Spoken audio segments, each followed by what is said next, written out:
For us, Transmediale is not only about digital art, and digital is not only about the technology, it's about the cultural transformations that we are undergoing.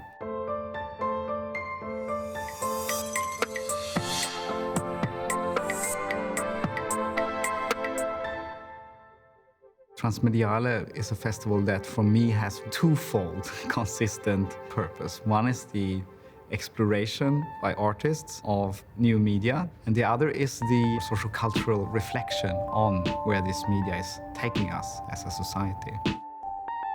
So the theme of this year's festival is end-to-end, which comes from actually network design. It's a principle of letting the users have as much power as possible and not the intermediary infrastructures. And what this means is, for example, in the design of the internet, that originally it was really thought that it was the end nodes of the network where users could implement programs and applications, and the network itself should be as neutral as possible. And what we have seen over the course of the development of the internet is that more and more power is concentrated in the central platforms and not in the peripheries. So end-to-end is pointing to a lost network idealism, if you will. The festival this year is happening in several venues. We have an exhibition with also performances. Then we go on to a workshop program, and on top of all of this, there are concerts and club program going on all over Berlin. The exhibition this year is called The Eternal Network. In the exhibition, you will find works that explore the, let's say, limitations and borders of networks.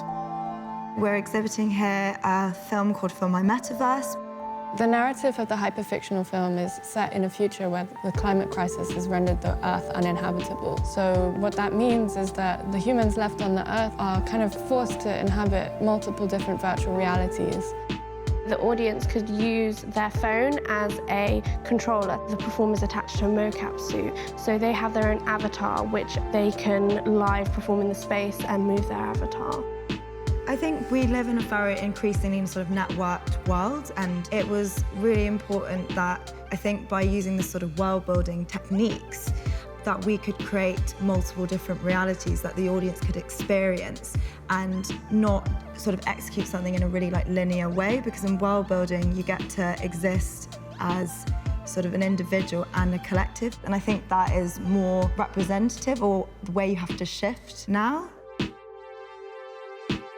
Contemporary End is an art magazine founded in 2012 and focusing on contemporary art from the African global diaspora. We thought it's important to establish a magazine which can be accessible by many perspectives and people. We're standing in the middle of the CN Center of Unfinished Business. It's a traveling library with a selection of books focusing in the widest sense on legacies of colonialism. Asking the question, how does colonialism influence, or has influenced and still does influence so many, literally every aspect of our life. The focus on the digital has always been super important to us. That's why, obviously, we started with Contemporary End to be a digital platform which can be accessed on a global scale. With CN, we always see us as a collective. We always work with this huge network, and that's how our content is being produced. Without the network, the content wouldn't exist. Technology provides the tools for the artists to create works which reflect on our contemporary world. We were interested in real participatory art, and so the whole internet seemed to be the right place to create participatory systems. Whether that could be art, this was the question, because there was no net art in the internet at this time, and we started with that. We created these chat rooms, we collected log files, and now with this work we are presenting here at the Transmediale, we are reenacting these old log files with a contemporary twist. This work is called Clubnet.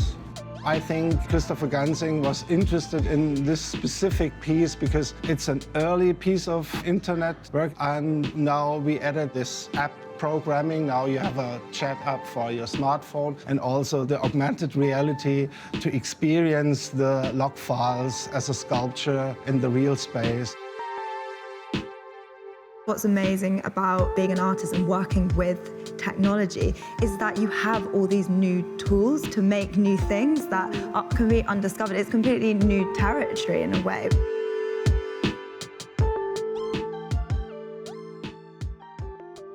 Hyundai Motor, connecting art and technology.